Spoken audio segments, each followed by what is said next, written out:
Oife ịfụnanya nyere Igbo. Ife na-ejiwa nọdụ n'okwu a n'ụbọchị taa bụ ka anyị lụtara Igbo. N'onwere etu Igbo si eme ife na mgbe gboo. Ife na-ejiwa nọdụ n'okwu a. Ọ bụrụ na ị malụ nke a ma ị bụ nwa onye Igbo, eji m ohere a na-akpọbata mmụọ n'okwu anụnwa anyị nọ. Ịma na onwere ụbọchị Igbo na-ebido ife ọfụọ na ndụ ha.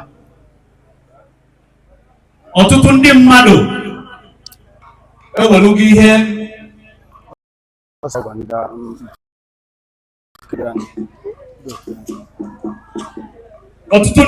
ewelugo ihe ndị ụka ọbịara ọfụ. Anyị wee kwado ịba ya n'arọ ọfụọ. Ebụrụ nwa onye Igbo mara ife a na-ekwu ọ dịrị na mma. Maka na ife anụwa bụ nsi mbido arọ ọbụla a na-aba n'ala Igbo. Ọ bụrụ na ị mara ife gbasara ịgụ arọ, Igbo na-agụ arọ n'ezi bụrụ nwa onye Igbo. Maka ndị Igbo tụrụ ilu na anaghị arapụ isi aka akpọ oriọm. Mana ọ na-ewute m tata na Igbo na-asọpụ asọpụ. Mana ọ bụrụgo mmasị ekekere ụwa tupu oke abịa ma ịkpọchi etu Igbo azụ. Mana mba ekele ya na-eso m n'ofu n'ime ndị ekekele ụwa ji wekwara ụgwọ ọrụ ịkpọchi etu Igbo azụ. Tata anyị na-agụ arụ ebe anyị nọ bụ na nne enyi ụmụ eri Okebo n'Obu Ajie mụọ na-agụ arụ n'ala Igbo.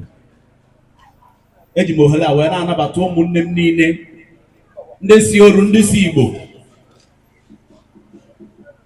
unification, njikọta ọdịnala Igbo gbaa gburugburu.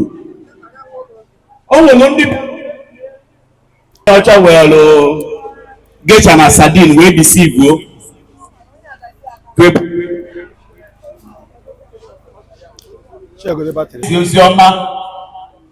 oziọma anụnwa ka anyị ji akpọpụta ndị mmadụ n'oru.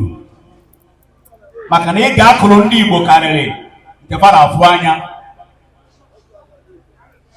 Ị ga-akụrụ ndị Igbo karịrị nke fara afụ anya. So anyị chọrọ ka anyị tọọ Igbo n'ịga. Ife ọbụla bụ ife eji jide Igbo n'ebe Igbo nọ tata anụnwa ya nwa ka anyị chọrọ ka anyị kụọ mkpụrụ nwere ike iwepụpụ ya. So ana m asị ebe ọbụla ị nọ dele ji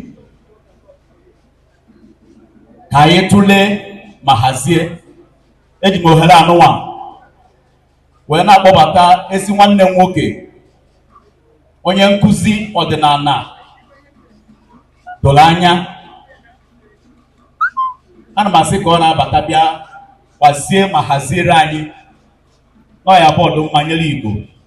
Gụchaa ntị gị ka ị n'ife ya ma ọ bụrụ na ị naluo na be gị, ị na-agodo n'okwu gị mara ife ị na-agodo. Ọtụtụ ndị mmadụ ewere na-agwara agwa baa ọdịnala Igbo na ya marọzi nke bụ ọdịnala, mana tata anyị kwetara na Chineke ya eme amara. Anyị atụpụta, anyị ewepụ ata n'ọka. Ana m akpọ nwanne ya nwoke